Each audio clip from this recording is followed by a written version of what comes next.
Magdalena for such beautiful music to welcome us here. And we look forward to hearing more of your playing in a little bit. It's wonderful to see you all here today. Thank you so much for coming out on this beautiful day. I'm Sarah Dumont. I'm the Executive Director of AU Abroad. And we've gathered together here today, friends and family, to celebrate the life of MariCarmen Caballero, who was with AU and with our program for 18, 19 years, nearly 20 years of being part of our family at AU. We're just going to have a number of people speak and share their memories and remember all the things that MariCarmen gave to us. I arrived at AU nearly 11 years ago to start my job as director of the first office of AU Abroad.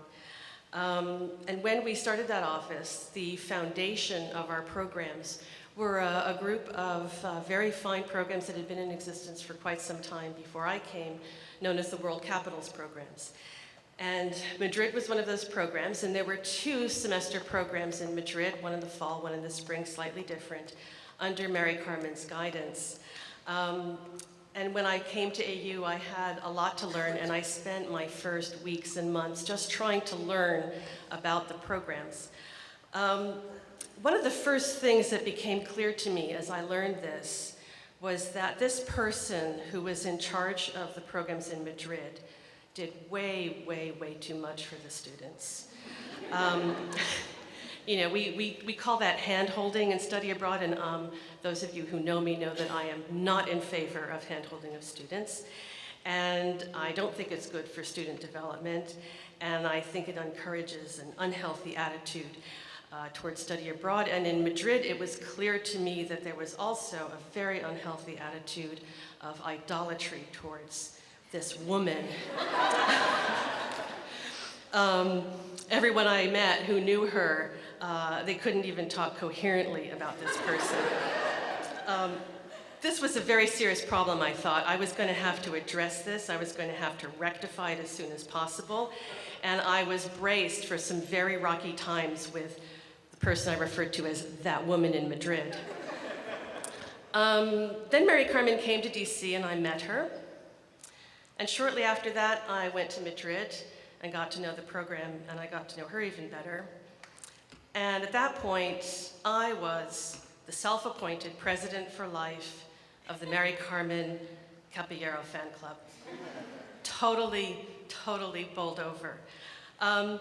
It's not that I didn't think that she did too much for the students. She did. She always did. But she did too much for everybody. She did too much for me. She did it all the time. She did it for people she hardly knew.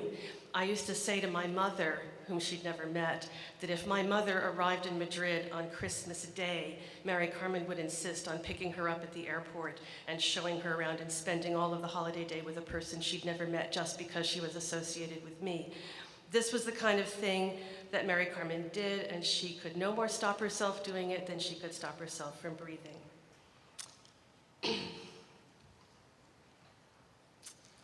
We're here today, excuse me, as a confirmation of that.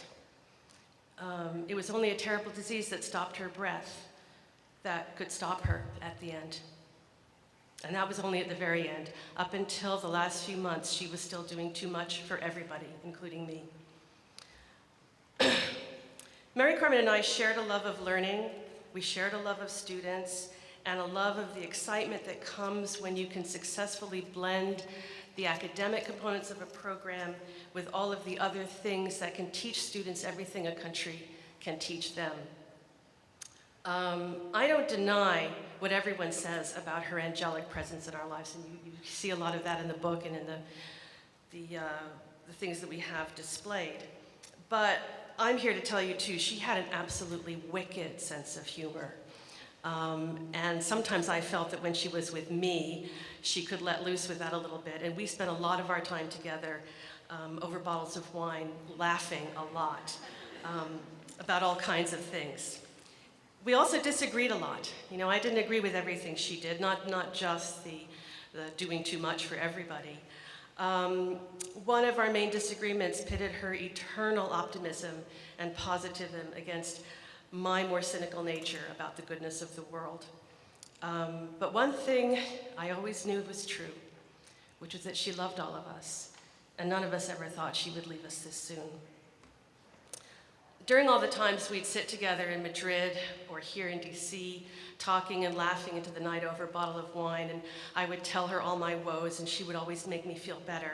And she would always cheer me up by reminding me that because we're about the same age, that we should look forward to the time when we were going to be little old ladies together, and that we would sit together at her house in her beloved hometown of Vigo and watch the sunset over the water, reminiscing about and laughing about old times and old heartbreak over a good bottle of wine. And she really knew her wine. I realized I always counted on that. Whenever I had a hard time, I would think about those days ahead of me when we'd be little old ladies sitting over a bottle of wine and laughing. And every time life threw me a curve, I'd hang on to that thought of my old age with MariCarmen. And now I have to figure out how to do it without her. I don't believe I'm the only one in the room that she shared that dream with. There are a bunch of us here today, women of a certain age or close to it, and I imagine you too were counting on those days in your future with MariCarmen filled with good wine in Vigo watching the sunset over the water. I think that we all owe it to ourselves and to MariCarmen to make that dream come true.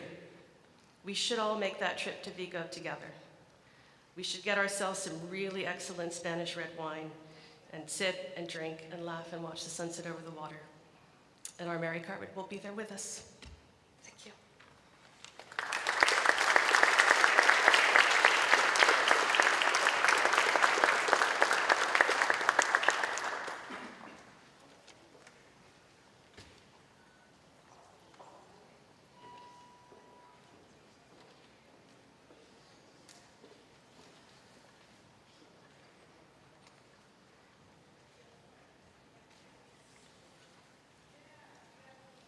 Good afternoon, everyone. My name is Brita Doyle, and I'm one of the assistant directors in the AU Abroad office.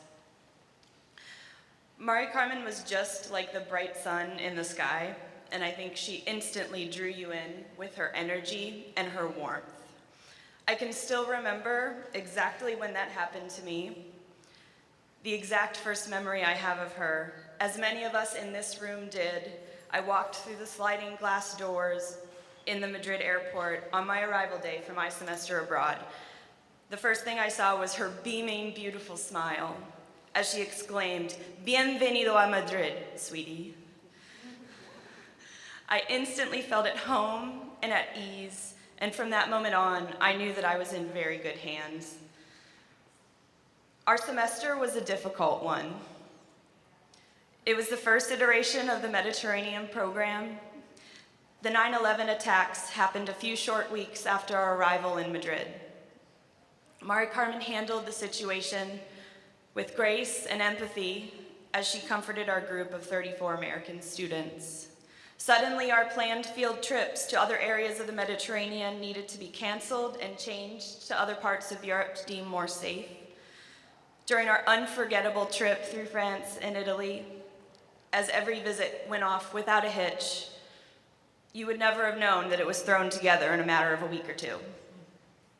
After returning to the US, I started working in the study abroad office at AU, and I realized the luck of being able to now call MariCarmen a colleague.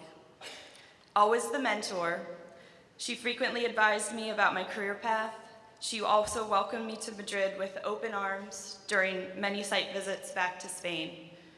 I will fondly remember many long lunches in which she counseled me on everything from my personal life, my professional life, my love life, and how to best approach any difficult problem that I faced, and I think we all shared similar conversations with her.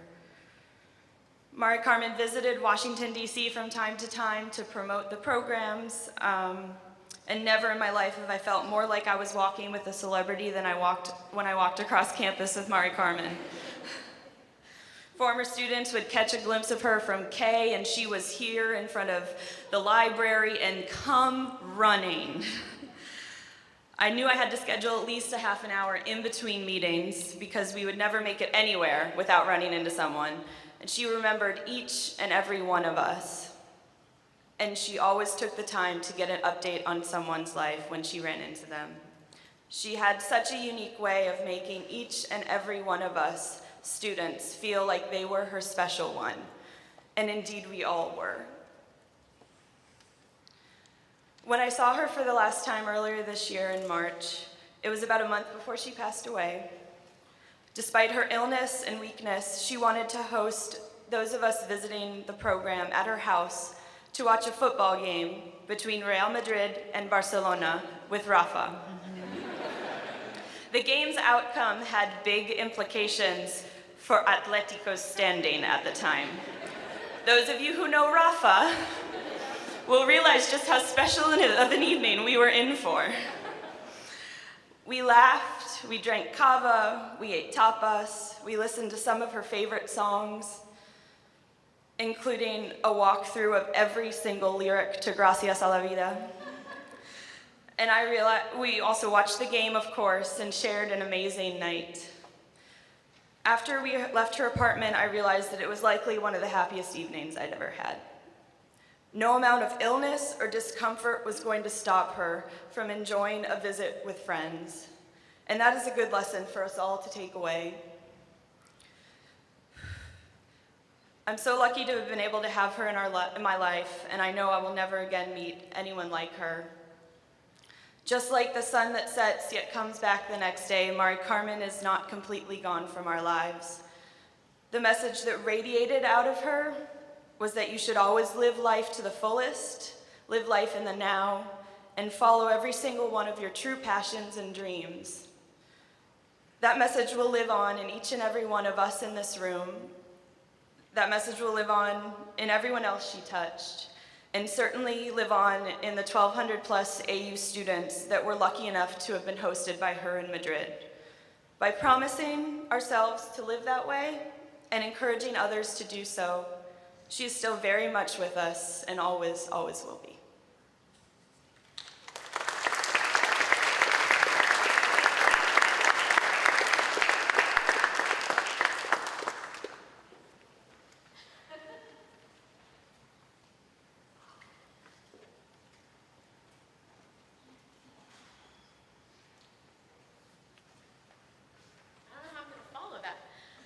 Can't really see over this, but I'll try. My name's Joy McFarland. I studied 2 programs in 2001, also the crazy one that Brito was talking about, and the one previous before that. I also then ended up living up to the superlative they gave me at our final dinner, which was least likely to ever leave, and I stayed until a year and a half ago. So that was the next 12 years after the 4 months I was going for. And that was beautiful. So I know many of you from studying with you, working with you, or just as family and friends. So I will try to do this justice. We'll try. The first thing I have to say is from Elena, who most of you know but was not able to be here today. She's, of course, making the lives of Class of Mediterranean Fall 2014 as wonderful as all of you had. So that's what she's doing today, but she wanted me to say for her, she will always remember MariCarmen, and the best way that we can carry on her legacy is to be grateful for having known her and to give thanks to life, which of course you all understand, and that way she will live on in each of us. So listen to Elena and do that for her, okay? And this part's from me. When I was student teaching, I had 2 cooperating teachers to learn from. One, Charlie, told me, don't smile till Christmas. Be very stern, and the students will start to respect you. The other cooperating teacher, Gadi, she told me, no, you be yourself, and your love for the students, it will earn their respect, and they will love you back.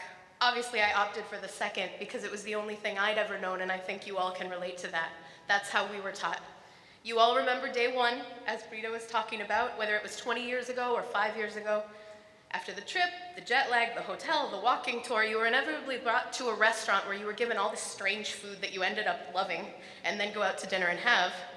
And you know, you just look around and you hear MariCarmen give the first night speech. You all know what I'm talking about, that chicos, we would become a family. We're going to have good things, we're going to have bad things. You might hate each other sometimes, you might love each other sometimes, but in the end, love will conquer it. She wasn't kidding. In my semester, we had heart attacks. September 11th, couples, love, arguments, dancing on a disco boat in Venice. But through it all, one thing really was true. This woman loved us, And to her, education and educating us was not about class, and it was not about books, but teaching us how to live. She took us to eat, she spent weekends with us, showed us the world, encouraged us to visit new places, meet new people, learn new things, and she showed us Spain, her language, her land, and her life through her eyes, so we could learn to love it as she did, and we did, too much. She would spend endless hours playing with the budget so that the chicos could see one more city or one more part of the Mediterranean. And she taught us how to treat people by treating our bus drivers or the waiters just as she treated the Minister of Education. She taught us to be grateful and to always give thanks for everything and for life. She did this because she truly loved educating all of us. This love was so strong that she made us better versions of ourselves by giving us the best version of herself. She knew that by giving us her all, we would rise to meet her, and we did. MariCarmen, Reina, Tata, Mari, however you knew her, you know that her greatest fault was also her greatest virtue. She only saw the best in people. Sometimes that was really annoying. Like you'd go and tell her a story, and she'd be like, Chicky, don't worry. That's not a problem. Just feel bad for them, really. I don't know if I can ever get to that level of altruism, that everyone who annoys me, I should feel bad for because it's not their problem, but that was how she was. She only saw the best in all of us, and not the best that we already were, but the best that we were going to become. She saw all the possibilities that lay in front of each of us, and she made us believe in them as well. Raise your hand if you have an advanced degree. Raise your hand if you work in something that you are passionate about every day. Keep your hand raised if one or both of those things is true because she made you believe that that was possible. There you go. She always said she didn't care what we wanted to be, if we wanted to be a waitress, a doctor, or a truck driver, as long as we didn't have to be a truck driver. Education, education, education. She wanted all of us to find our passion, follow our hearts, and go after whatever that path was with all of our might. She could see those people at the ends of those paths that we were going to become. When we were too young to even know which path we were going to choose, she could see that finished product, and she made us believe that it was going to happen as well. As my friend Rick always said, you can't look her directly in the eyes because you're going to sit down for a 2-hour coffee, and suddenly you're going to get up, you're going to have applied to grad school to do your doctorate, and you're dedicating a book to the woman. It was like 2 hours. What happened? But it happened to all of you, and you know what I'm talking about. Years later, when she was part of my daily life and not this larger-than-life thing that we all idolized, I still realized she never really shined as brightly as when she was talking to a group of you or us at Thanksgiving, orientation, farewell dinner. She truly loved this job, and she truly loved each and every one of us. She would spend every free Sunday writing hundreds of recommendation letters to get us into that next phase of life. Whether it be a doctoral program or a job, she wanted to make it happen, and no one rejoiced as much as she did when one of us would follow our dreams.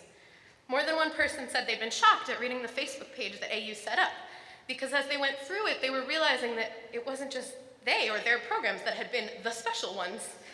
She had that amazing and rare ability to make each and every one of us feel, at least at some point, as though we were the most important person in her world. My friend Jeff, he asked me recently, how are we supposed to make decisions now? How do we decide what to do when a fork in the road presents itself and we can't call her up and say, Reina, what do I do? I told him, and I'm telling you, I actually think that's pretty easy. She already taught us everything we need to know.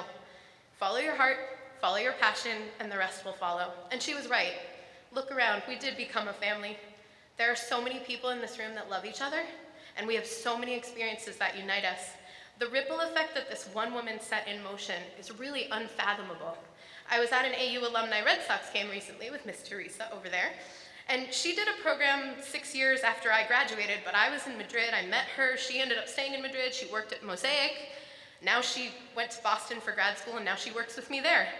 This is just an example, but these kinds of long-term relationships and how all of our lives are forever intertwined is the legacy that she leaves us. To love one another, help each other get closer to achieving those dreams and to becoming those people that she saw. We can do it. I'm not sure which one of us, which group of you it was. As the years went on, I kind of lost track a little bit of which ones you were, but at your final dinner, you sang the song from Wicked. I don't know exactly where this came from because I'd never seen this crazy musical because I didn't live in the States, but I do always think this song perfectly sums up our relationship to this woman, and I will read some now. I've heard it said that people come into our lives for a reason, bringing something we must learn, and we are led to those who help us most to grow. If we let them, and we help them in return. I don't know if I believe it's true, but I know we are who we are today because we knew you. Thank you.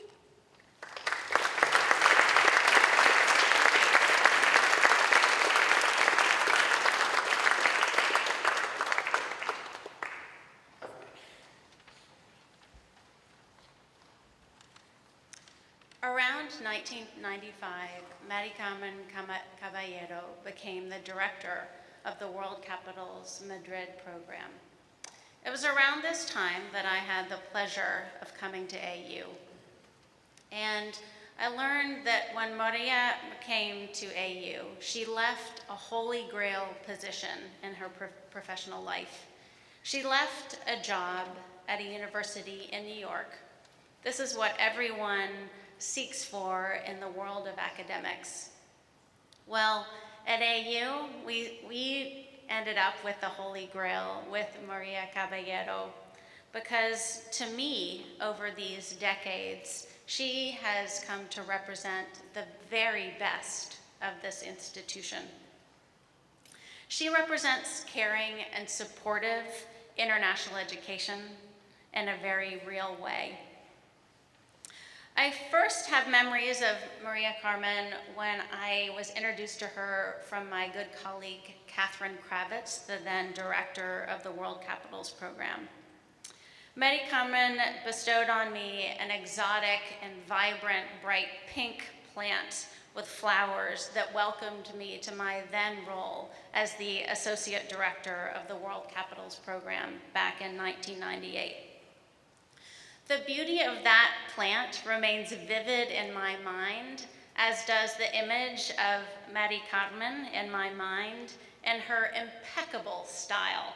She would always arrive at an orientation event, at whatever the goings-on were, looking like she could walk off the cover of a magazine. She would wear her tailored dress with flair with a certain kind of a scarf or a panache. She always looked together that you would never be jealous. Okay, maybe just a little. That beauty, though, was topped off with her most phenomenal accessory, and that was a radiant smile that would light up the room and that would always illuminate the ideas that she was expressing. Speaking of radiance, every time I would open the evaluations at the end of a term from the Madrid and Mediterranean program, I would eagerly anticipate the contents within. And in London, for example, I noticed that students would blame the local staff that the inhabitants, that the British were walking on the wrong side of the street. And students somehow would think that's the fault of the faculty and staff. In Beijing, students would criticize the faculty when it was hard to find a good burger or their legs felt quite fatigued walking up the Great Wall. In Australia, the students would complain about the faculty and the staff when there were too many bugs and critters walking around in their bedrooms. On the contrary, in Maria's evaluations, there were consistently 100% positive, glowing evaluations about this experience. The affection for MariCarmen and her connections with Spain were boundless. Time and time again, students would write that MariCarmen taught me more in one semester than in all of my 4 years at AU. And I felt this, as Rita was explaining minutes ago, as I walked around campus and I felt like I was on the arm of Julia Roberts, the Spanish version of her. And students would sprint across campus, knocking down their colleagues almost to get their hands on their beloved director. Of course, MariCarmen was always student-centered. She held the hand of a student with a severe peanut allergy in the ICU of a hospital and reassured those parents and that student that all would be okay, and things were okay. She was invited to and then participated in the weddings and joys of alums of their lives following our Spanish program. And she beautifully managed the multiple roles of a study abroad director, whether it was the caring in loco parentis, the Spanish version of mom, to the dozens of students that were in her class every term. She was the brilliant academic and the impeccable organizer. She would help students to understand the numerous cultural influences in Spain, from Catholic and Christian and Jewish and Moorish. All of these things she brought together so students could better see history and culture. My old boss, Dean Dave Brown, would say, 50 students is too many for your popular programs. And she would say in reply, no, send them all. I can take them all. And they all, likewise, fell in love with her. And everyone fell in love with Spain. They partied to the late nights. I heard stories of all the fun eating paella, drinking red wine, the language, the Spanish masterpieces that students saw, the traveling around the country, visits to Seville, to a farm she knew well, learning Spanish and learning about themselves. Across the cultures and these differences in habits and people, this is where students start to learn. This is where students start to realize that we're all mostly the same across all the differences. This is what I remember of MariCarmen. Every time I see a vibrant pink plant, I am reminded of MariCarmen. And anytime I need inspiration about excellence in caring education, I think of MariCarmen. While MariCarmen passed away, I know that MariCarmen's spirit is here forever, as her impact on our lives remains strong.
Good afternoon, everyone.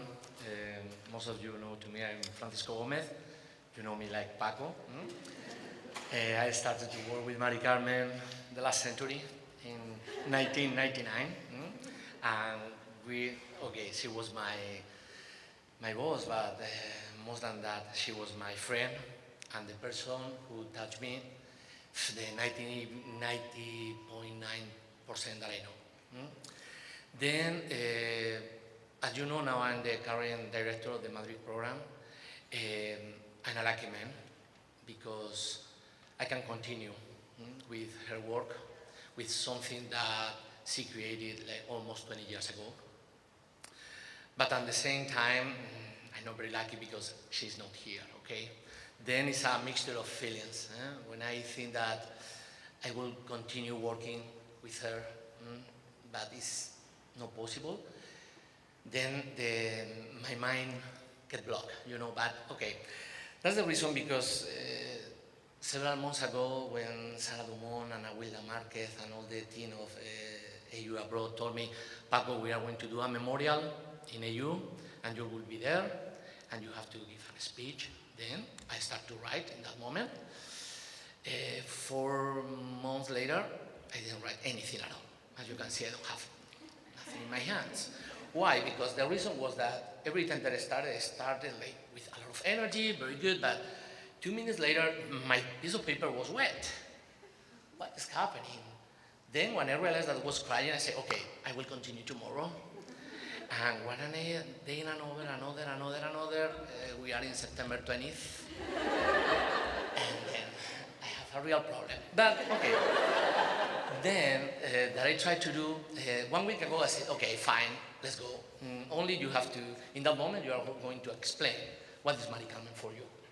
Then you have to find some adjectives, some ideas, and that's all. Put in your mind, okay, in my mind are not, but are here in my heart, okay? Then I went to try to look for 3 words to explain what is MariCarmen for me, and I'm sure that for all of you. The first word that is coming from my heart is smile. Every time that I think in MariCarmen, and I suppose that all the student, family, and friends are according with that, are totally agree, is that she was always smiling. Then it's incredible. I never saw her mad. I never saw her sad. Even in the last weeks, that was really, really difficult weeks for her. When I asked to her, MariCarmen, ¿cómo estás? How are you? She always said, bien, smiling. And I knew that she's not good. Then it's incredible to think that until the last moment, that woman was smiling and giving thanks, gracias a la vida, as you know. Then this is the first idea that came from MariCarmen to me. The second one is love, because all my colleagues mentioned it before, no? MariCarmen is love in capital letters. Look at that. I see students from 2003, 2004, 2006, last semester students. I mean, it's too much. And that's because MariCarmen was that. The love in capital letters. I want to tell you something that maybe gonna be the saddest part of my speech. The last long conversation that I have with MariCarmen, like a couple of weeks before she passes away, she told me, Paco, I don't want to die. And I say, and you don't. You have been in more difficult moments than this. And she told me, no, I know that this is almost the end of the story. Then when April 24th, she passed away, I was mad, disappointed, and frustrated because I thought, how this person no es justo, no está bien, because she has to continue giving love to all of us. But this morning when I wake up, I say, I'm happy again, because look at this. MariCarmen continue giving love all of us. Thanks to her, you are here, family, friends, alumni, every single person. Then, I repeat, the love in capital letters. The third word that I would like to tell you about MariCarmen is, when I think about that, the next word is students. For her life, one of the most important things that she had was her students. Always is, this is for my students, this is for my students, my students, my students. I mean, okay, she take care of all of us, the faculty, all the people that was working with her, but students was the target. That's the reason because, guys, the MariCarmen's baby, that is her programs in Madrid, are very successful, and all the students love her. When I saw the things that you wrote in Facebook celebrating the MariCarmen life, I am very llorica. Llorica in Spanish is a person that cry very easily, no? And this is my case, no?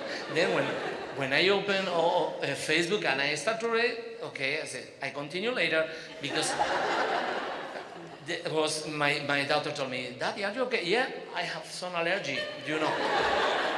But guys, no, it's unbelievable. It's so incredible that to see all of you together. It's like in a dream, no? To meet with people that you be in contact with them, like Rita and Joy in the 2001, 2003, 2004, 2000. I mean, all together. The only one problem is that, okay, MariCarmen is not here, but no, she's with all of us. Then the only one thing that I would like to tell you is that if only we meet again in some years to celebrate the 25 the creation of the programs of MariCarmen or the 50 years, and I promise that I'm going to take care of her baby, okay? Thank you very much.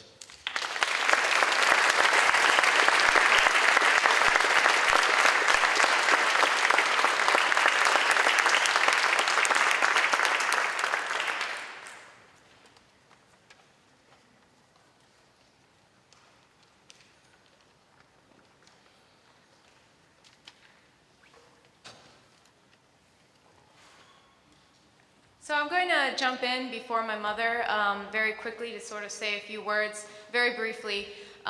First thing I'd like to mention is that I'm speaking, if you don't know me, by the way, I'm Victoria, I'm MariCarmen's niece, and I'm speaking on behalf of both myself and my sister Martha, who really wanted to be here, but just couldn't make it. And I just wanted you all to know that everything I'm saying, she believed wholeheartedly.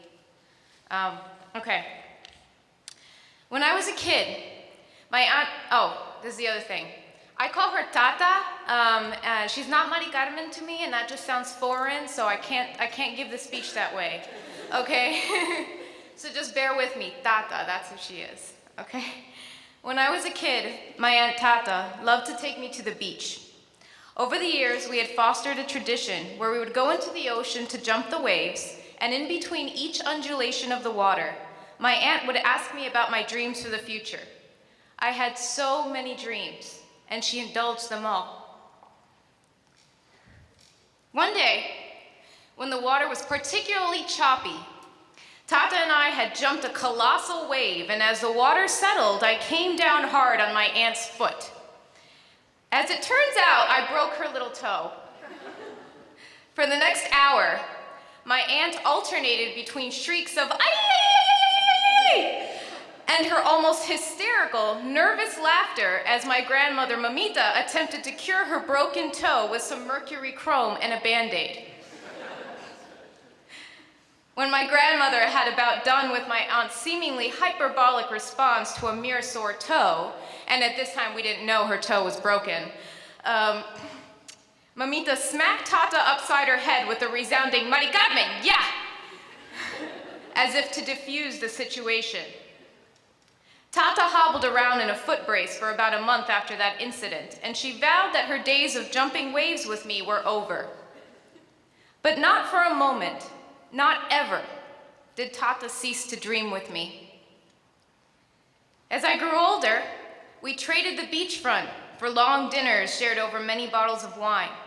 and we would talk about the joys of family and of friends and of love, about the perils of distance and time. We loved to wax philosophical and discourse like Socrates about the meaning of life. We used to describe this ritual as arreglando el mundo. But more than anything, we were feeding our own souls. Because of Tata, I learned to frequently take stock, to never take for granted the great marvel of my own existence, and to never forget how fleeting life is. To this day, when I find myself dwelling in negativity, I remember my long talks with Tata, and I chide myself for having wasted even a single precious moment on poisonous worry. As a child, I used to proudly declare to people that I had a crazy Tata. I assure you that I meant this as the highest compliment. It seemed to me that she was the only grown-up in the world who had managed to retain her childish sense of wonderment. She was willing to embark on spontaneous adventures, curious to entertain even the wildest notions, and daring to satisfy her most human whims. Her model was cut with bold edges. If ever she feared failure, I never knew of it. Her inventiveness had no semblance of practicality, and so she lived in an exhilarating state of continual disorder. I can certainly attest to this, as I spent many late summer nights sitting on her apartment floor and helping her to sort through piles of crumpled old receipts from museums in Florence and cafes in Istanbul. And I shared in her panic when the books came up short by a few dollars, which sent us digging through wrinkled pants pockets and old purses at 4 in the morning. Time and again, Tata swore that she would be more organized during the next year. Time and again, mundane detail gave way to Tata's permanent chaos. In truth, even though she was constantly on the move with her students, taking them from one wonder of the world to the next, the true disorder came from within. Her mind was inundated with plans and ideas, convoluted machinations. And at every moment, she was dreaming of her next adventure. But the beautiful thing about her was that these plans were never for her benefit alone. As James Baldwin once said, "The world is before you, and you need not take it or leave it as it was when you came in." Tata was always tasking herself to use her resources to help others, to make the world better, and to convert indifference to love. And she was a well of generosity, too. She always had time to listen and was never too important to help someone with a problem. She sometimes became too involved. She took too much responsibility for others and often exhausted herself in the process. This was the truth of it. She lived impractically because she was too busy saving everyone else. Whereas the world glutted itself on cynicism, Tata fed on optimism. Whereas the cynics cultivated misanthropy, she built up compassion. MariCarmen lived as few people lived. She left her mark on the world by helping the people that live within it. Those of us who had the honor of knowing her well are smarter, wiser, and braver for having shared her company. Her legacy is composed not only of the tangible monuments that she built, like the AU Study Abroad program, but also of the countless lives that she improved with empathy and unassailable optimism. Now she is at rest, but her human missions are endowed with new vigor within the many people who loved her and resolved to allow her memory to live forever. We shall never forget her, and not for a moment, not ever, shall we cease to dream with her. Thank you.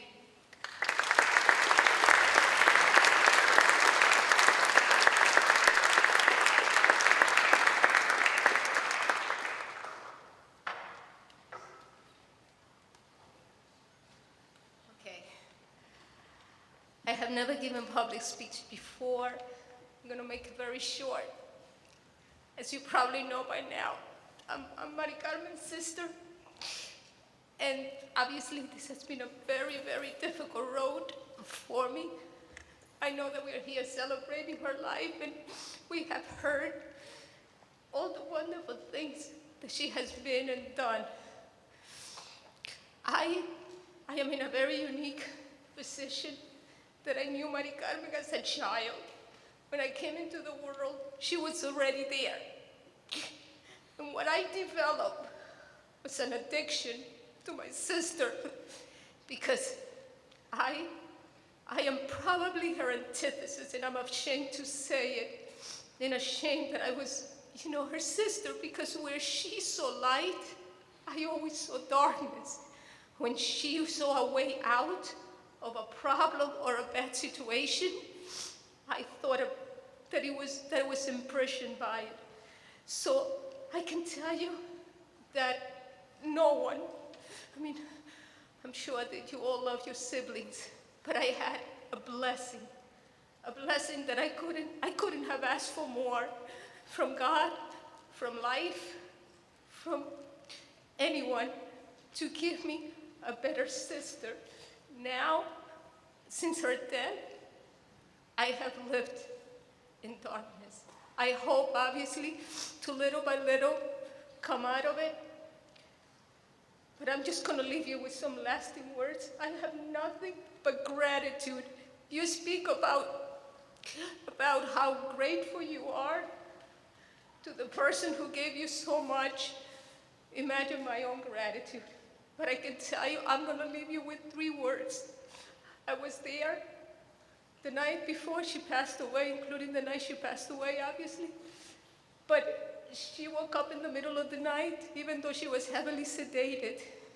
And she said to me, of all the things that she could have said when she knew that she was about to enter into the unknown, she said, "Thank you, thank you, thank you." And that's all I can say now, because I have never been in a room with so many people and have felt so much love. The collective love that you show is a miracle to me. I don't think I have ever known anyone that have left this legacy. Everyone is here by choice, spending a beautiful Saturday afternoon, and everyone has opted to be here with nothing to gain. As her sister, and it's probably the only part of family, other than obviously my daughters, I say thank you, thank you, thank you. Thank you.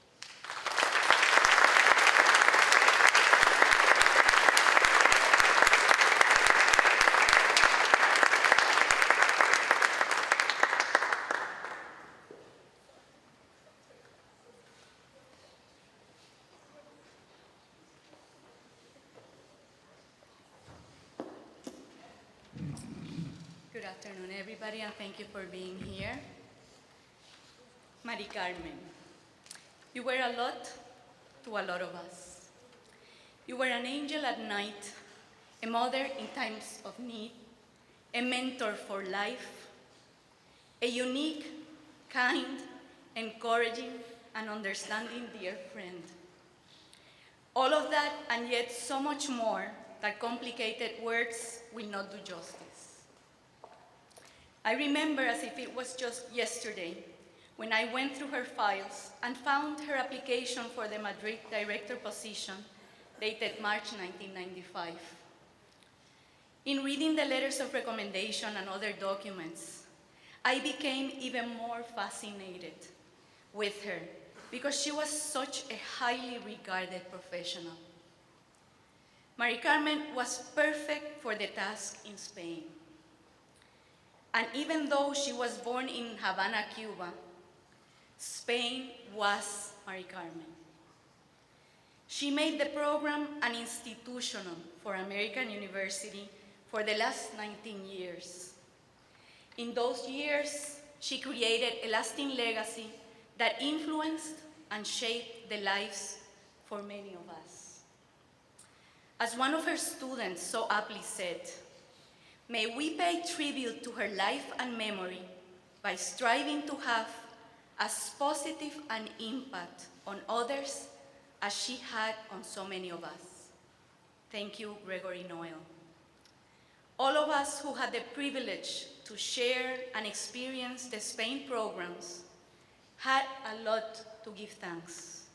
And MariCarmen made that a tradition, especially at Thanksgiving and Valentine's dinners.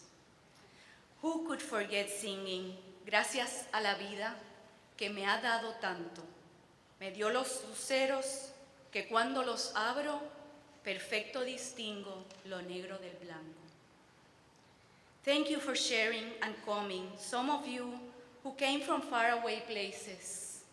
Thank you for coming to celebrate MariCarmen's life and enduring legacy at American University.